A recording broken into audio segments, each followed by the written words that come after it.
V3 news ప్రేక్షకులకు నమస్కారం. మనము మరుపురాని రోజుగా పండుగగా జరుపుకునే అక్టోబర్ 2 అంటే మహాత్మా గాంధీ పుట్టినరోజు మాత్రమే అందరూ గుర్తుపెట్టుకుంటారు. కానీ అదే రోజు భరతమాత కన్నా మరో మహానాయకుడు, మనం మరచిన మహానేత లాల్ బహదూర్ శాస్త్రి జన్మదినం కూడా. కాకిలా కలకాలం జీవించే కంటే హంసలా కొద్ది కాలం జీవించారు శాస్త్రి. ప్రధానిగా కొంతకాలమే ఉన్న భారతీయ యవనికపై లాల్ బహదూర్ శాస్త్రి తనదైన ముద్ర వేశారు. అదే ఆయన్ని దృఢమైన నాయకునిగా మన ముందు నిలబెట్టింది. 1965 భారత్ పాకిస్తాన్ యుద్ధం సందర్భంగా ఆయన ప్రదర్శించిన అసమాన ధైర్య సాహసాలు, సంకల్పము, దీక్షా దక్షతలను ఎంత చెప్పుకున్నా తక్కువే. నెహ్రూ మరణం తర్వాత గుల్జారీలాల్ నందా తాత్కాలిక ప్రధానిగా బాధ్యతలు స్వీకరించారు. ఆ తర్వాత లాల్ బహదూర్ శాస్త్రి భారత రెండో ప్రధానిగా పదవి బాధ్యతలు చేపట్టారు. దేశం కోసం ప్రాణాలు విడిచిన లాల్ బహదూర్ శాస్త్రి 1904 అక్టోబర్ 2 ఉత్తరప్రదేశ్లోని మొఘల్ సరాయ్ గ్రామంలో శారదా ప్రసాద్ రాయ్, రామ్ దులారి దేవిలకు జన్మించారు.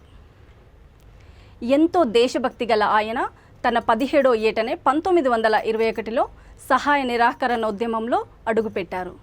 స్వాతంత్ర పోరాటంలో మొత్తము 9 సంవత్సరాల పాటు జైల్లోనే గడిపారు.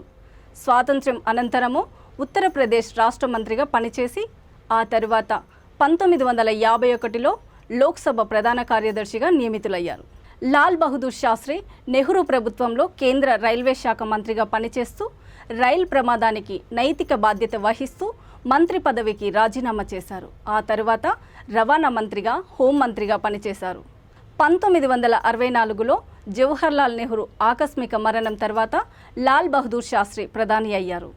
దేశం ఆర్థిక సంక్షోభంలో ఉంటే గ్రీన్ రెవల్యూషన్కు బాటలు వేశారు. 1965 ఇండో పాకిస్తాన్ యుద్ధకాలంలో దేశాన్ని ఏకతాటిపై నడిపించారు.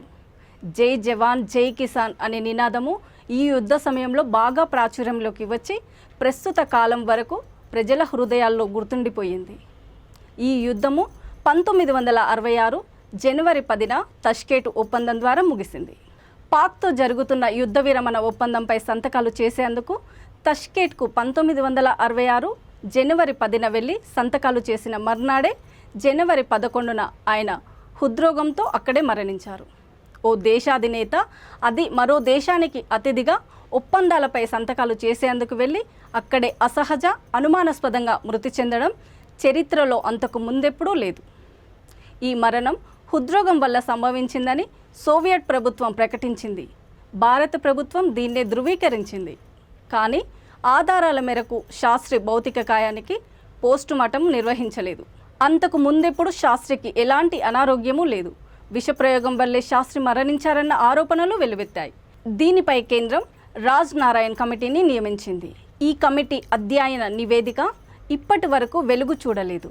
ఆఖరికి ఇది భారత పార్లమెంటు లైబ్రరీలో కూడా అందుబాటులో లేదు. వాస్తవానికి పాక్తో యుద్ధం చివరి దశకొచ్చింది. భారత్ విజయం వైపు దూసుకుపోతుంది. ఈ దశలో ఐక్యరాజ్య సమితి పాక్తో విరమణ ఒప్పందాన్ని ప్రతిపాదించింది. అప్పటికే శాస్త్రి యుద్ధ వీరుడుగా దేశంలో జేజేలు అందుకుంటున్నారు. ఈ దశలో ఒప్పందానికి అంగీకరించే విధంగా శాస్త్రిపై తష్కెట్లో తీవ్ర ఒత్తిళ్లు వచ్చాయన్న ఆరోపణలు ఉన్నాయి. శాస్త్రిజీ చనిపోయే సమయానికి ఆయన జీవితము ఒక తెరచిన పుస్తకంలా ఉంది.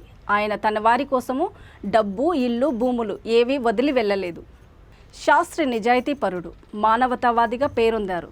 మరణానంతరము భారతరత్న పురస్కారాన్ని పొందిన వ్యక్తులలో మొదటివారు. న్యూఢిల్లీలో విజయ్ ఘాట్ పేరుతో ఆయన స్మారక స్థలము ఉంది.